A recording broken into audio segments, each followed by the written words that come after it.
Salut à tous, on se retrouve aujourd'hui pour une nouvelle vidéo de déballage et de présentation.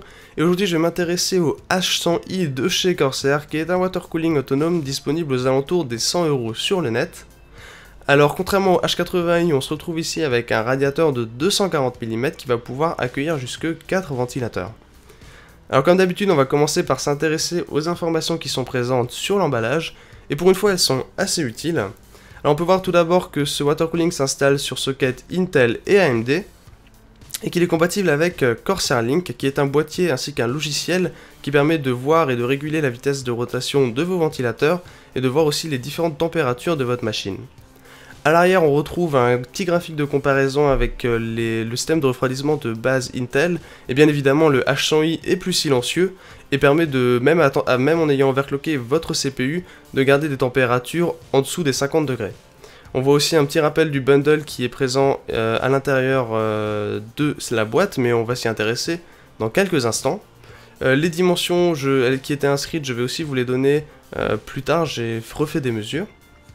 Alors maintenant, on va pouvoir regarder effectivement ce qui est à l'intérieur de la boîte, enfin. Tout d'abord, vous allez retrouver un petit manuel d'installation qui va vous montrer étape par étape comment installer ce water cooling dans votre boîtier. Il a très bien été réalisé par Corsair, donc je vous invite à le suivre en détail. Et vous avez aussi des petites informations concernant la garantie. À l'intérieur de l'emballage en carton recyclable, on retrouve les deux ventilateurs de 120 mm, ainsi que deux dédoubleurs pour brancher jusque 4 ventilateurs directement sur la pompe. Vous avez aussi un petit câble USB qui va vous permettre, même sans le boîtier Corsair Link, de voir les températures du liquide de refroidissement par exemple. Et vous avez pour terminer le système de montage pour Intel et AMD ainsi que la backplate. Le système de montage est vraiment très simple d'utilisation et très résistant. Alors voilà un petit récapitulatif de ce qui est présent à l'intérieur de la boîte. Le bundle est vraiment très bien et très riche.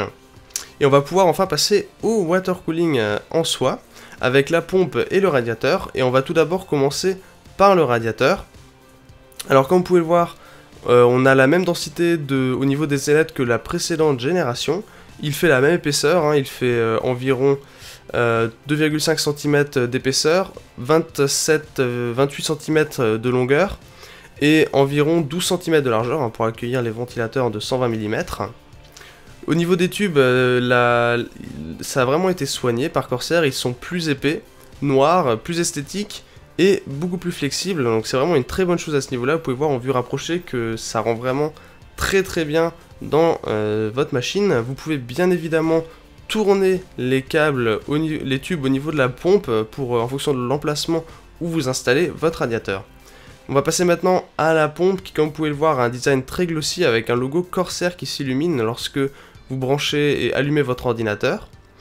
Sur le bas, vous allez retrouver la surface de contact en aluminium avec de la pâte thermique pré-appliquée.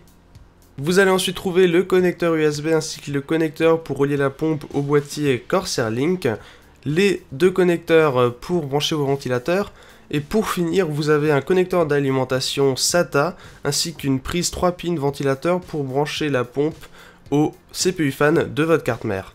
Voilà, c'était tout pour cette vidéo de déballage et de présentation. Je vous remercie de l'avoir regardé et n'hésitez pas à vous abonner à la chaîne.